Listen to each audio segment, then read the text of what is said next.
Happy Tuesday morning, everybody. Welcome into Morning JOX.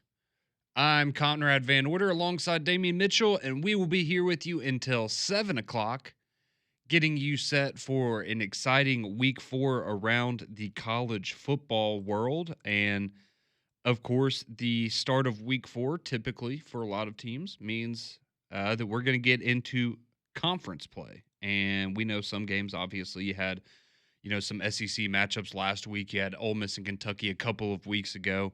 But now you have a few more teams getting in on the action, particularly with the Auburn Tigers, as they will be taking on the Oklahoma Sooners over there in Norman. You're also going to have South Carolina taking on Missouri for a little bit more SEC flavor. So some interesting matchups coming up. Of course, you've also got UAB. They're going to be taking on an SEC opponent as they're going to be traveling to Knoxville to take on the Tennessee Volunteers. You've got a reeling Florida team taking on a very, very impressive Miami team to start off the season. You've got Vanderbilt looking for revenge against none other than Georgia State. So it's going to be a great week of college football. Yes, I mean that's real. They lost to them last year. It's hard to believe, but yeah, it's going to be a great weekend of college football. I know a lot of you may be intending to travel to Norman, Oklahoma, and so if that's the case, we'd love to hear from you. I'd love to. I can't wait to hear about y'all's experience on Monday because I just hope it was way better than my experience going to Norman last fall for the Alabama-Oklahoma game. So hopefully a lot of Auburn fans will be making that trip because it is. I mean, it really is. It's a cool area. I thought the campus was beautiful. The stadium was very, very cool. And just just going around and being around a stadium and a campus with that much history in its football program. It's really, really cool. And if you go there, definitely go check out the softball field because their scoreboard is shaped like the state of Oklahoma, and it's awesome. So highly recommend that, but hope all of you or a lot of you are able to make out the trip out there and go somewhere you've probably never been before to Norman, Oklahoma, because that's going to be a massive, massive game for the Auburn Tigers. So we'll get into that game here throughout the show today. We got to hear from Hugh Freeze yesterday, get some of his early thoughts in the week here on that matchup and what he's seen from the Oklahoma defense, John Mateer, what he's seen from his own team as well as some injury updates there. So we'll give you all that good stuff from Hugh Freeze coming up here in just a little bit as we continue to look ahead to week 4 of the college football season. But we did have live tackle football last night that we want to get to here to start off the show. And of course, we had Monday Night Football, and you had one of those fun double headers, which I'm a fan of. I know some people don't like it. I saw some people on social media last night, and I mean, every time they do the doubleheader, some people complain because I know a lot of people, right? They probably only watch one of the games, or especially last night when the second one kicks off at 9 o'clock. But I know a lot of people don't like it when they have, one will kick off at 6 and one will kick off at 7, and they're kind of competing against each other. But hey, more football, the better, right? I'm not going to complain about it. So you had 2 games last night. So we'll start off with the early one. You had the Buccaneers and the Texans, and this was also really the only one of the 2 that was worth watching, to be completely honest with you. But it was a fantastic game, actually. Tampa Bay, they knock off the Houston Texans 20-19. So Tampa Bay, they go 2-0 for the 5th straight season. They are now 2-0. So that's a pretty remarkable stat there for the Buccaneers. But Baker Mayfield, he goes 25 of 38 for 215 yards, a couple of touchdowns. You had Emeka Ibuka, the freshman out of Ohio State. He grabs another touchdown reception after having the game winner a week ago. And you got to give credit where credit's due to Baker Mayfield and the Buccaneers, right? You may not like the guy, but the dude, he has a clutch gene to him, and he has really settled into himself in the NFL. Because you had the Houston Texans, so the Bucs were up and they had a lead for a while, and nobody was really able to do anything from about halfway through the second quarter up until the very end of the game. But then you had the Houston Texans; they go back-to-back scoring drives in the fourth quarter to take a 19-14 lead, and all Baker Mayfield does is take the Bucs down the field in 2 minutes, score a game-winning touchdown, and get the 20-19 win. So very impressive last night. Rashad White had the game-winning touchdown on a 2-yard carry there, but Baker Mayfield getting his team in a position to win. And I just watching what Baker Mayfield has become in the NFL with how he got started, obviously his great rookie year with the Browns, and then essentially getting, I mean, they threw him out to the curb because I guess by Cleveland Brown standards, Baker Mayfield wasn't good enough. And all you've seen him do since then is go improve himself elsewhere. And now in Tampa Bay, they seem to have found their franchise quarterback, and they love him there. He seems to love playing there. His teammates seem to love him, and all it does is win football games. Yeah, somebody tweeted out yesterday it's so funny to see Baker Mayfield's comeback arc when the only comeback he has is being the Browns quarterback. And the chip that he plays with, it's like when you look at his career, I mean, outside of being drafted by the Browns, he's done nothing but produce as a number 1 overall pick should. And he's been infinitely better than Deshaun Watson's been. Without a doubt. I mean, Deshaun goes up there and resets the quarterback market, changes the numbers for which quarterbacks will forever be making. But for Baker, it's the chip on his shoulder that he has. It's almost like he plays like an undrafted rookie. Like every single year, he just carries this sort of, I ain't even gonna say like moxie. It's hate. Like it's he feels like he is the underdog all the time when you are the number 1 overall pick, Baker. You are a Heisman Trophy winner. And I guess that's what makes him the quarterback that he is, because everything becomes personal to him.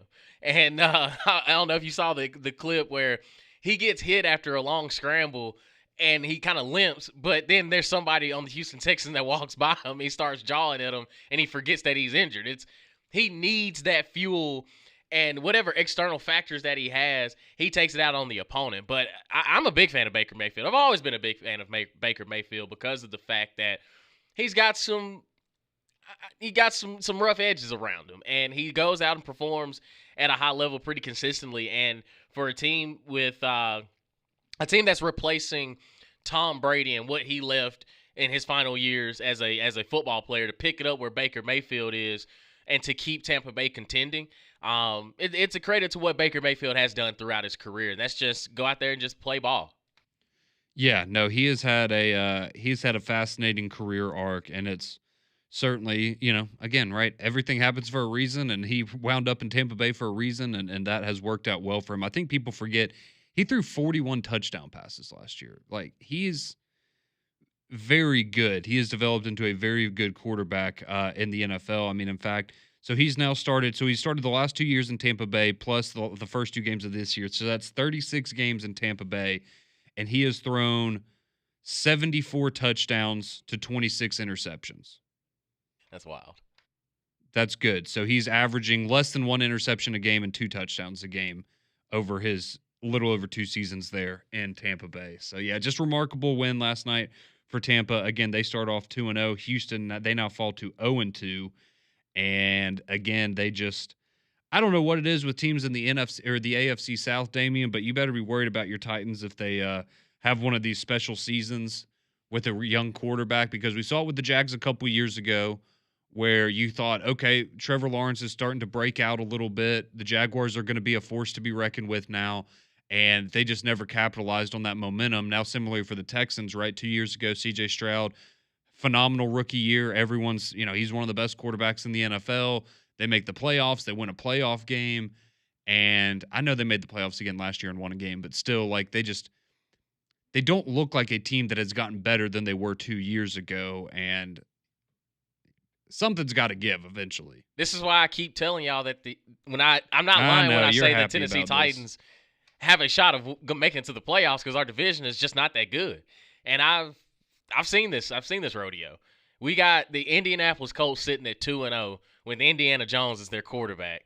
And yet it's a great nickname, by the way. Oh, 1,000%. Great nickname. But it also doesn't feel like it's a comfortable margin. Like it still feels like the AFC South is up for grabs. And for C.J. Stroud, I mean, you kind of accredited a little bit last year as a sophomore slump, but it really does feel like he's chasing what he had his rookie year.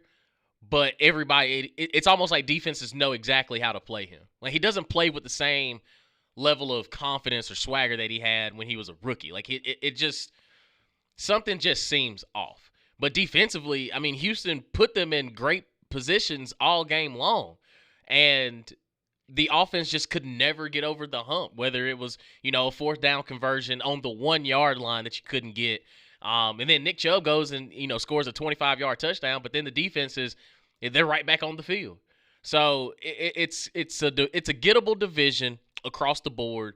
But I mean, for the Titans though, Cam Ward is definitely our guy.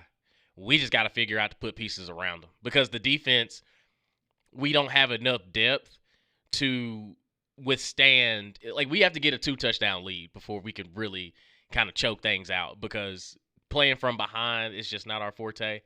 But again, that division in the AFC South, somebody's got to win it. And if you put all your chips behind Indianapolis, let's just remind yourself, Daniel. Now, through 2 games, Daniel Jones has been great, but he is 17 game season. Yeah, he is. Like you said, Daniel Jones. He is Daniel Jones for a reason. So we will see how the AFC South plays out there, but not a good start there for D'Amico Ryans and the Houston Texans, as they are now 0-2. You also had one more game last night, but we won't spend a ton of time on it because it's just a bad football game, honestly. And you kind of knew if you're a Raiders fan that it wasn't going to go well because the first play of the game, you had an interception off a deflection, and that set up the Chargers very well, which granted, it was just, I'm sitting there watching. I'm like, there's not many football games you watch where within the first minute and 15 seconds of game time, both teams have had a possession and you've had a turnover and the other team scored. It was a field goal. But, I mean, they threw it 3 straight times after that. And, I mean, the clock didn't move at all. So it was just very bizarre that after, literally like a minute and 15 seconds of game time, you'd had the kickoff. The Raiders had possessed the football. The Chargers had possessed the football and scored. And now the Raiders were getting the ball back. So it was just kind of one of those nights. But Geno Smith has 3 picks for the Raiders. Ashton Jeanty has only 43 rushing yards. Man, he has had a rough start to his NFL career.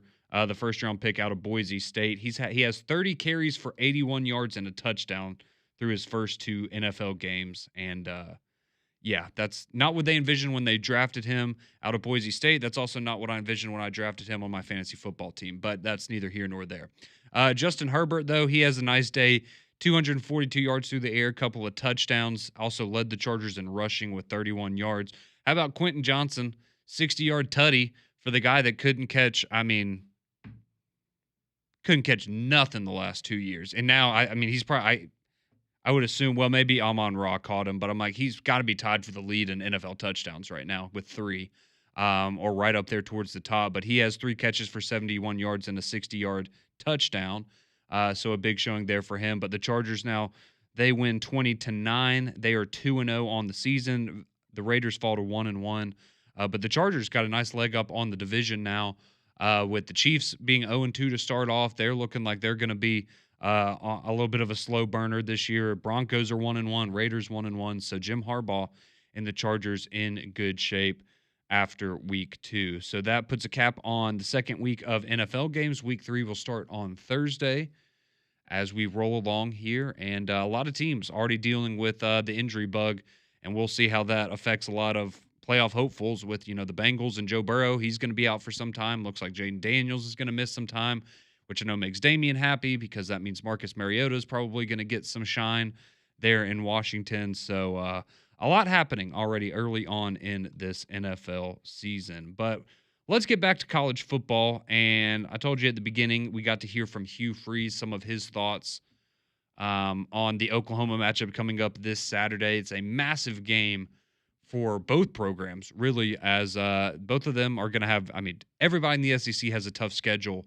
So any way that you can start stacking up those wins early, it's only going to benefit you. So what did Hugh Freeze see in the Oklahoma Sooners? What does he see, and what does he like about his Auburn team through the first 3 weeks of the season? We hear from the head football coach of the Auburn Tigers, Hugh Freeze, next on Morning JOX.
Welcome back into the Tuesday edition of Morning Jocks.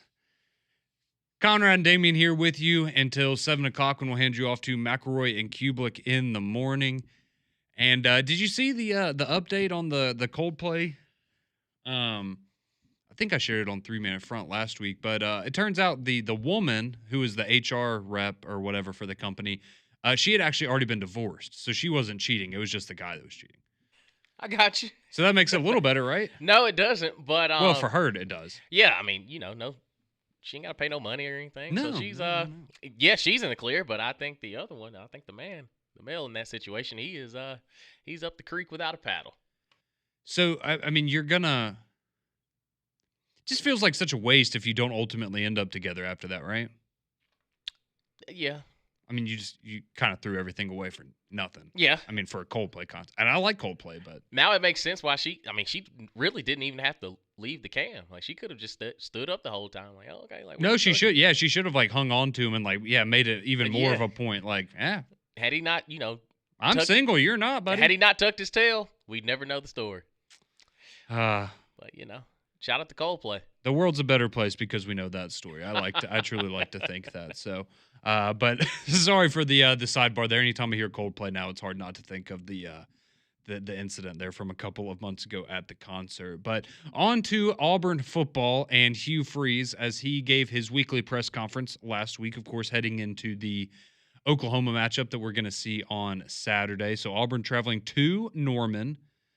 And this is a big opportunity for Auburn to, I think really, starting off 3-0 is good. I think they've certainly been impressive at times during that stretch. But now the question is, right, can you go up against the tougher competition in the SEC and get a win on the road? I mean, just think about how differently, just on a national scale, I think people will look at Auburn if they're able to go and get this win. Right now, you've got difficult games after that, and we're going to talk about that coming up. But I mean, to be 4-0 with a win over Oklahoma, just with what you've had in the Hugh Freeze era to work with, I mean, you are sitting pretty if you are able to start off 4-0. But you certainly are going to have a tough task ahead of you coming up on Saturday. And part of it's going to start because Oklahoma has the best defense that Auburn will have seen all season long. So this is Hugh Freeze yesterday in his weekly press conference addressing what he's seen, his thoughts so far on the Sooners defense. Very stingy, very physical. Obviously, last year had a good experience against them, and he does a great job, and he's got great players. And this is when I watch the tape, I'm looking to me at a team that should be in the playoff discussions. They're that talented and that good, and it looks like just you're watching around, I think our league is very, very deep, and I think we're playing one of the better teams in it this Saturday, and that's probably going to be the case for the next few Saturdays, and that's why you come to Auburn. That's why you coach. That's why you play here, and that defense is one of the more talented ones I've seen. Very stingy, very physical. All right, Damien, I'm going to ask you two questions. Who do you think allows the least points per game in the SEC this year?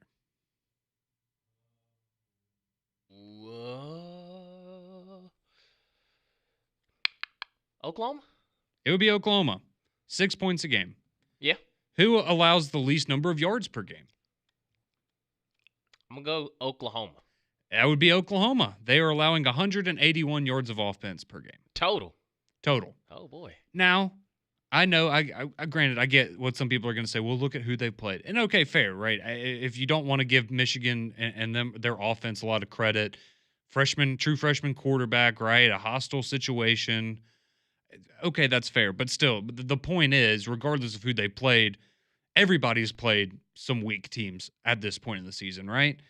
And they've handled those weak teams better than anybody else has defensively. So, again, that's just an idea of what you're kind of going up against. I know once SEC play starts, maybe Oklahoma won't have the best defense statistically in terms of points or yards allowed per game. But right now, they do.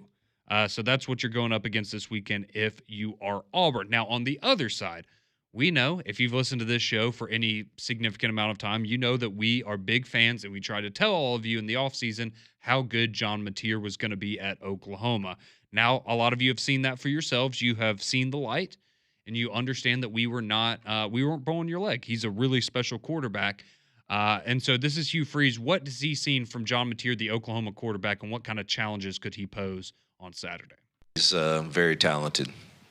The runner, thrower, competitor. You can tell that team follows him, and he's their go-to guy in critical downs for whatever they need, and he's got the ability to do it, and he has really good skill around him. Those receivers and tight end are very talented with a really good O-line and solid running backs also. They again, you watch the tape, you think this team is one of the special ones, and he's a large reason. So I'm just curious for you, Damian, through the first few games of the year, because we saw John Mateer last year. From what you've seen from him, has he, I guess, been as good as you were expecting him to be? Has he been better than you were expecting? How would you kind of assess what you've seen from Mateer so far? Because I think he's been excellent. Yeah, I think he's been as good as I expected him to be. I think a lot of people just weren't watching Washington State last year. He's doing, and I don't blame you for that. Right, he's doing essentially the same thing he was doing at Washington State. It's just now he's got a bigger audience, and people can really look at his talent on full display.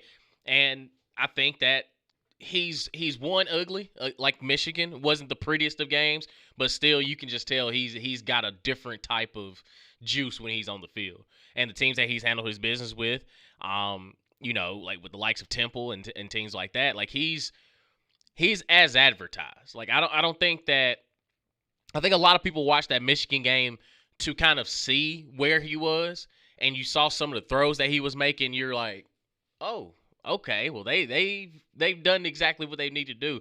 And I think the biggest thing was he brought his offensive coordinator with him from Washington State. So I think the continuity that he's had, kind of just with this offense, and now he's got some real dudes around him. And I think that a lot of people need to watch out for Deion Burks too. Like, he was hurt last year, so you never really got the full gamut. But John Mateer knows who his number one guy is. Like he is going. You're going to know where number 4 is. You need to know where number 4 is at all times. But I think what separates John Mateer from a lot of other quarterbacks is his ability to run the ball too.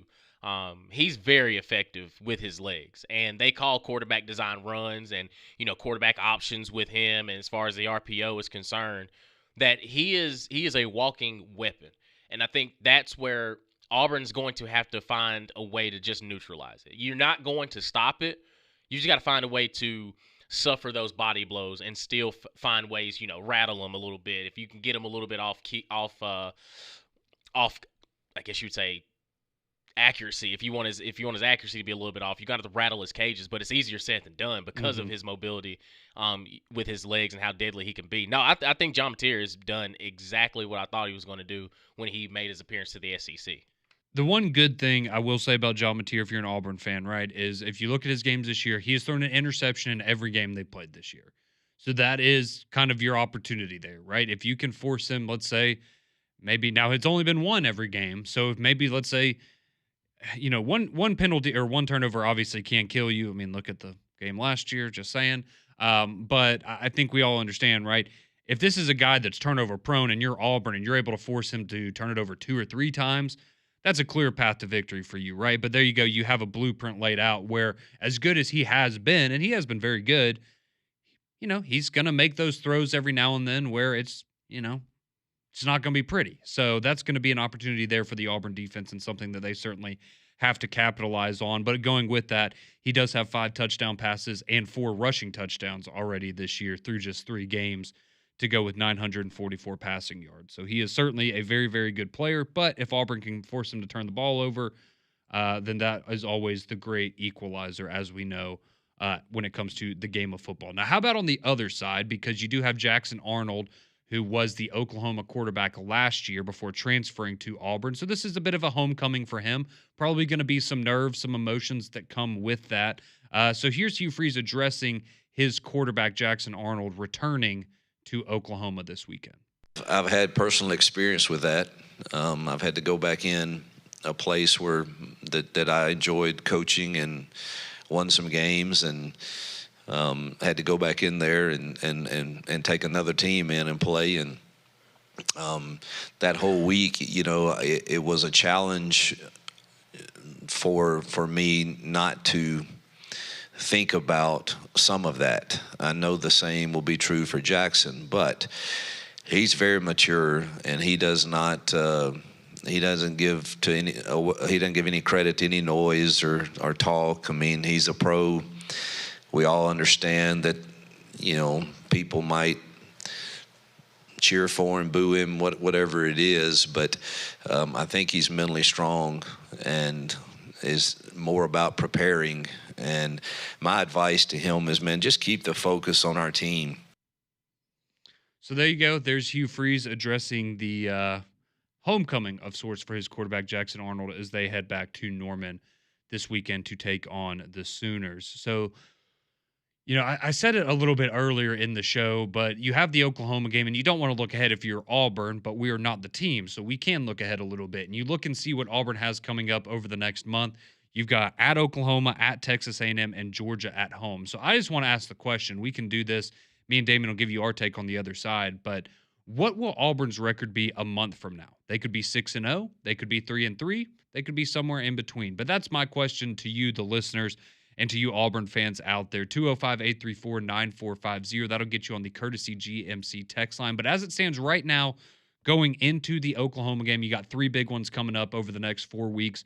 What will Auburn's record be 1 month from today, halfway through the season?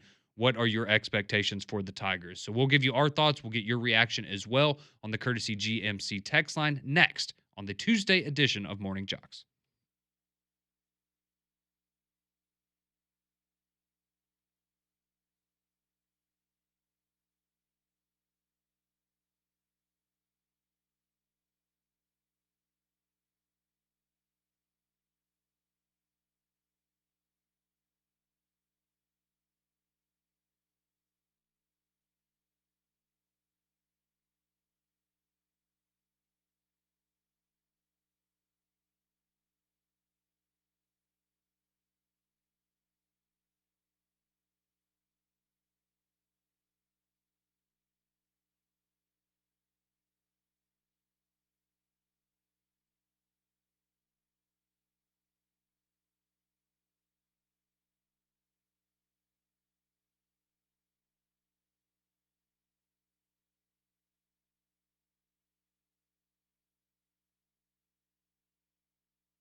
6:35.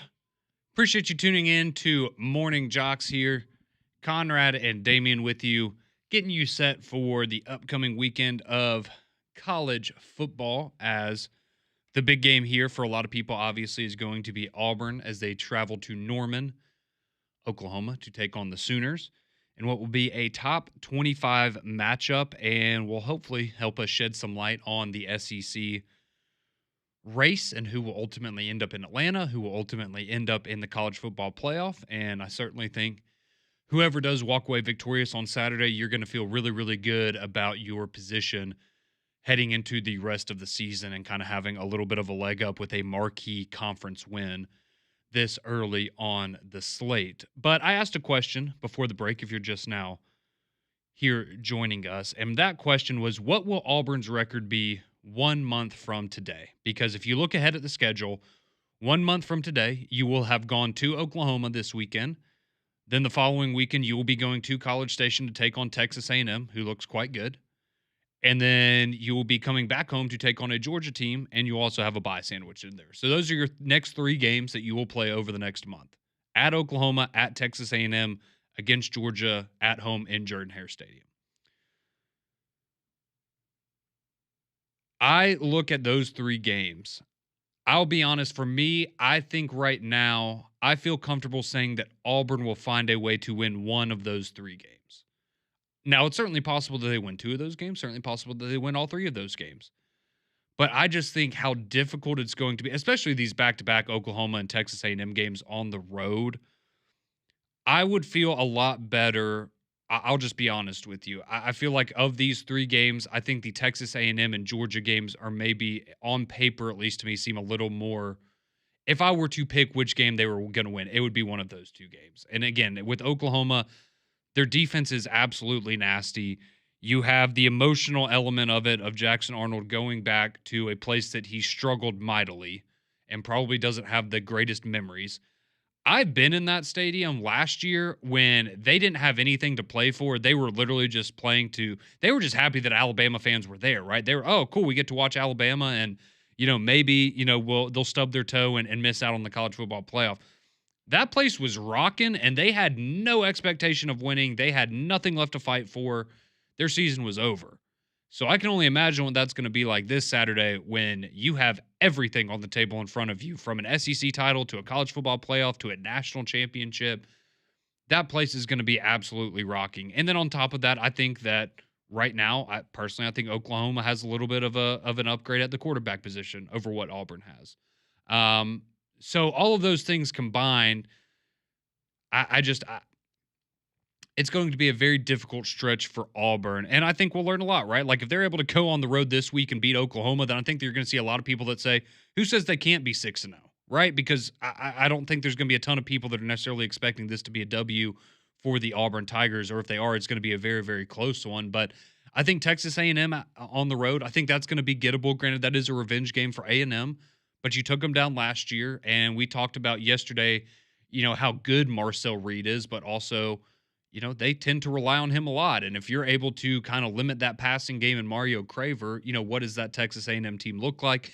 And then Georgia, obviously, that game being at home. Look, the Tennessee game was thrilling, but I think we certainly would say there was some warts that you saw from Georgia in that game as well. So I think if you're Auburn, that game just being at home, you feel pretty good about it. But for me, in my opinion, Damien, I think Auburn, a month from now, we'll be looking at a 4-2 Auburn team that will include a win over a top 10 program in either Texas A&M or Georgia. And I think, look, if you're an Auburn fan, I think that's a really good spot to be in, right? Because then you've got tough games left, but you've got Missouri, Arkansas, Kentucky, Mercer, Vanderbilt, and Alabama. You probably like your chances of winning at least 4 or 5 of those final games as well. So I think Auburn will be 4-2 a month from now. And I'm going to call it, I think they beat either Texas A&M or Georgia. Not going to call for that victory this weekend in Norman right now. What about you, David? What are you thinking for Auburn? I'm fighting between 4-2 and 5-1. The games on the road right now, and a lot of it has to do with what I saw this past weekend. I don't know if they go. I don't know if they go to Norman and beat Oklahoma, and I really don't know if they go on the road and beat Texas A&M. but I think there's a path of them. There's a clearer path of victory over Georgia at home. Yes, that's fair. But it's if the games were staggered, say if it was Oklahoma on the road, back at home for Georgia, and then on the road at Texas A&M, I could debate 5-1. But the fact you go back to back weeks on the road, I think you split one of those, if not win both, and then lose to Georgia. But I can't see them going 6-0.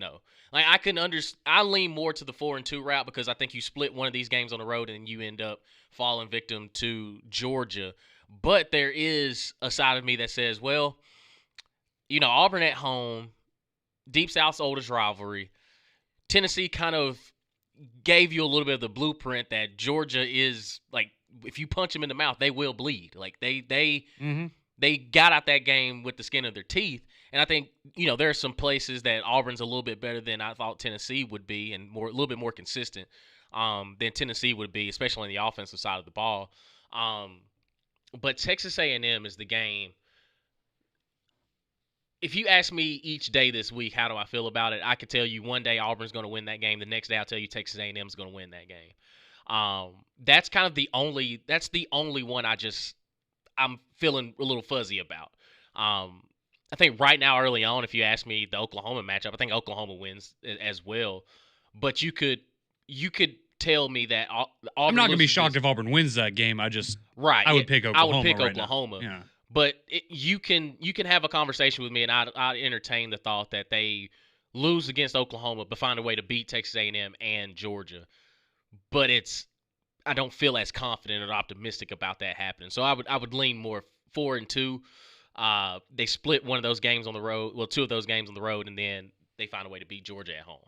Okay, so me and Damien, basically in agreement there, right? If we had to put money on it, we'd probably say Auburn will be 4-2 after the next month, which again would likely include a win, at least in our opinion, right? A win over a top 10 team in either Texas A&M or Georgia, and who knows, maybe even both of them. So.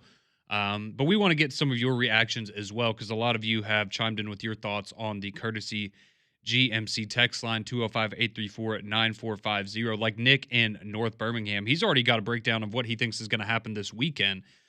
He just says, I think Freeze has been ultra conservative with the offense and defensive schemes as he didn't want to show too much before the first conference game. He says, I expect the passing game to come alive this week and the defense to have their best game so far. First one to 30 points wins. He's taking Auburn 38-31 over the Sooners. So that's his thoughts there. We appreciate that. Nick, thank you for chiming in there. CJ says, what if Auburn goes on a 4-game losing streak? Oklahoma, A&M, Georgia, and Missouri. That's certainly possible. I will say this. I think at this point, I would be more surprised if Auburn went on a 3 or 4 game losing streak than I would be if they went on a 3 or 4 game winning streak. Mm-hmm.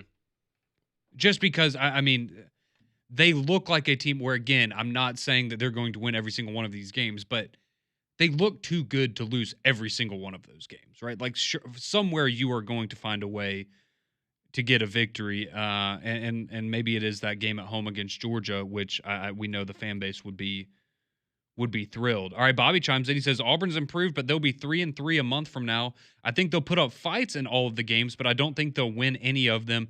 A&M's the most likely win, but I just don't know if I see that happening yet. Okay. Appreciate the thoughts there, Bobby. Brandon chimes in. He says, depends on if Auburn has the deflating attitude on field after things start to go wrong. They need to respond with anger and grit to win games like that. Okay, appreciate the thoughts there. Let's see. This person texting in. Who did Oklahoma? They are really going after the Oklahoma offensive line this morning. They say, who did Oklahoma pick up in the portal to upgrade their 141st best offensive line last season? Their line still looks subpar.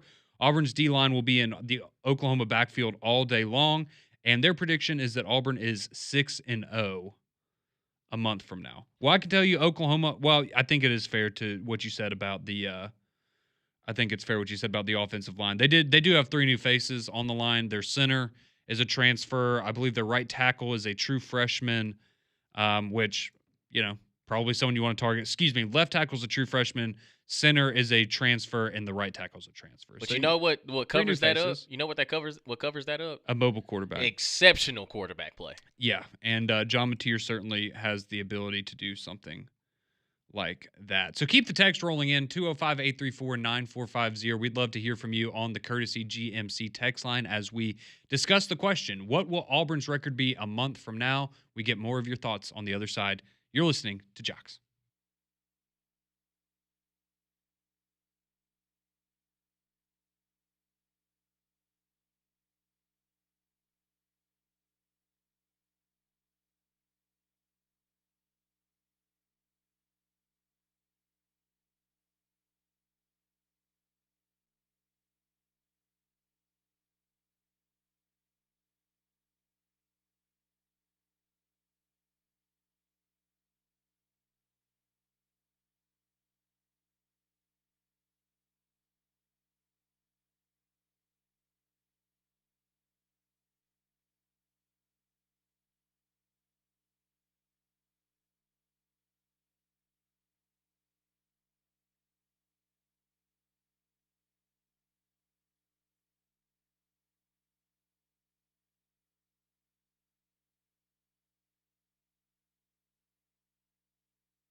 Welcome back into Morning Jocks. Final few moments here before we hand you off to McElroy and Kublik in the morning, getting some of your thoughts on what Auburn's record will be 1 month from today. And we'll get to your phone calls here in just a second, but a couple more of your responses on the Courtesy GMC text line first, like our buddy Bennett from Beham. He says, I think Auburn has the possibility to be 6-0 after their next 3 games, but my pick is 5-1. He says, I think we lose to either Oklahoma or Texas A&M, but we're going to get Georgia in Jordan-Hare. I think 5-1 a lot of people would be very happy with. How about Crimson Convict? Big Alabama fan. He says 5-1. Auburn is for real this year. Okay. Let's see. Don, resident Auburn fan. He says 4-2 will be Auburn's record. What did Auburn do to you, Don? Only 4-2. See, and then you have, like Allen, he chimed in. He says, the record's going to be 3-3. Auburn sucks. Well, there's always one. You're always going to get those on both sides of the aisle, regardless of if you're an Auburn fan or an Alabama fan. That's just how it goes. Let's see. Will chimes in. He says, Auburn's going to be 4-2 after their next 3 games. I don't know which game is the win and which are the 2 losses, but my best guess for their win is Texas A&M. Okay. All right. Matt says, if Auburn can pull off 2 road wins now against Oklahoma and Texas A&M, it would set up for the biggest game at Jordan-Hare Stadium in over 10 years. Yeah, probably since the Kick 6 game that ultimately put you in a national championship. That was 12 years ago. That would be a heck of a game. Fanboy chimes in, says, this Mateer glazing is starting to sound like nails on a chalkboard. When they start losing, I have my good morning quotes ready. And if they start losing, you certainly do. I'm sorry, just watch the dude play. Like, he's good. I don't know what to tell people, like, oh, he's overrated. Like, have you actually watched him play? That's all I'm asking you to do. He's good. I'm not saying, you don't have to think he's, the greatest thing since sliced bread, but he's a pretty good quarterback. And I'll throw this one in there for you, Damian. It says, the Titans will not be doing anything special this year. The team and coaching staff are unable to get it done. Sorry, Damian. I feel for you. That's from our buddy Bammer Abroad. So. I don't need any sympathy or pity. They're NFL players. It's okay. Again, the division is not insurmountable. Like, it's even at 0-2. I'm like, hey, we get a couple wins across the board. And, Jacksonville's going to Jacksonville. Houston doesn't look, amazing, and we got to find a way to stop Danny Dimes. Vanilla Vic, as some people call him. Indiana Jones, baby. That's what it is. All right, let's go to the phone lines here. Our buddy Melvin wants to chime in this morning, talking Auburn. How we doing, Melvin? Oh, pretty good, guys. How y'all doing this morning? Oh, doing well, man. What's on your mind? Hey, I wanted to ask y'all, do y'all, looking at, the small sample size, so far, 3-game season so far of everybody, those 3 games, do you kind of see them coming down to like 1-possession games? You talking about the for Auburn, their next few games? All 3. Do you see them being 1-possession games, or do you see maybe a 10-point win for somebody or whatever? But yeah. I just kind of see those games all 3 being very close. Oh yeah, no, appreciate the call, Melvin. Coming down the turnover. Yeah, no, thank you for the call, Melvin. No, they're all fist fights. Yeah, and look, it's hard to predict if it's going to be right, because somebody can go and, you can score a touchdown late that doesn't mean anything, and it takes a 3-point game to a 10-point game, and it looks different in the box score. But no, I think Auburn's going to be very competitive in those games. And yeah, I'm not going to be surprised if they're all 1-score type games. But yeah, I expect Auburn to be highly competitive in the games. Even if I'm predicting them to go 1-2. I think, you could look at it and go, man, the ball bounces a different way 2 or 3 times in that stretch, and Auburn's 3-0 instead of 1-2. Is that kind of how you feel, Damian? Absolutely. Is that kind of how you're looking at it? So, Auburn's good. There's no denying it. It's good. They're good. It's just a question of how good they are, and we'll find that out over the next month. All right, let's wrap up with Josh. He's got about 30 seconds. Josh, what you want to say about Auburn? They'll be 5-1. The only question I think is the Georgia game is a toss-up. Because the same thing that's going to allow Georgia to have success in Jordan-Hare is the same reason Auburn's going to go on the road these next 2 weeks and win. Because your run game and your pass rush is always going to travel. Auburn has one of the best run games in the country. They have a pass rush, and they have an elite defense. Well, and they're elite in areas. And John Mateer, the things that he gets away with now. Sorry. Thank you for the call there, Josh. We're back.